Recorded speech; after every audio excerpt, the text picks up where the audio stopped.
Candles.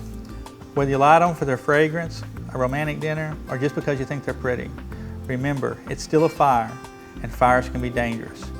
Never leave a candle lit unattended. Here are a few tips on how to stay safe when you have candles lit in your home. 1. Check your candle. Make sure the candle's not cracked, it's not broken, there's no oily residue in the candle itself. Make sure the wick is cut down to the proper length, usually about 1/4 inch. Before you light the candle, make sure it's on a non-combustible base.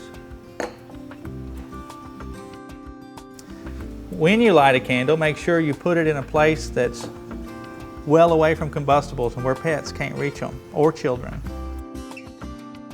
When you leave the room or you go to bed, make sure that the candle's out.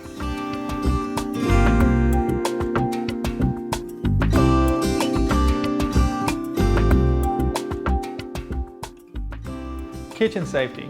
Most of us know the basic tips. You keep your pot handles in, keep a lid handy for your skillet or your pot so you can smother a fire if it does start, and to turn the burner off.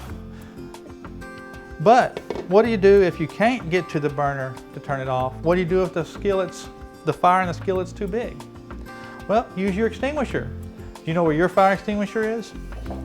Some people keep their fire extinguisher under the cabinet. Not the best place for it. Here's why.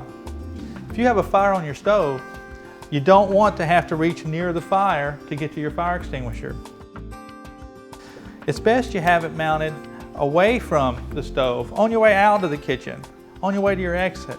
That way, if you have a fire in your kitchen, on your way out, you can decide if it's small enough to put out with a fire extinguisher or if you need to call 911. For this kitchen, this is a great place to mount your fire extinguisher. People can see it, they know it's there, and it's on their way out of the kitchen. But now, do you know how to use a fire extinguisher? It's real simple. We use the acronym PASS: pull, aim, sweep, and squeeze. You pull the pin, you aim the nozzle at the base of the fire, you sweep back and forth as you squeeze the handle. Remember, a lot of power comes out of this, and you don't want to be too close. So stand back well away from the fire when you spray it, because the hot products that you're spraying can get on you. A fire extinguisher, just like a smoke detector, won't do you much good if it doesn't work. Here are a few ways to tell if it's ready for service. 1. Make sure that the gauge is in the right place. It should be in the green.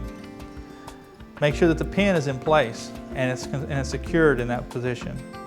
Also, make sure there's no cracks or frays or damage to the cylinder itself. Make sure that the hose is not damaged or messed up and can be opened freely.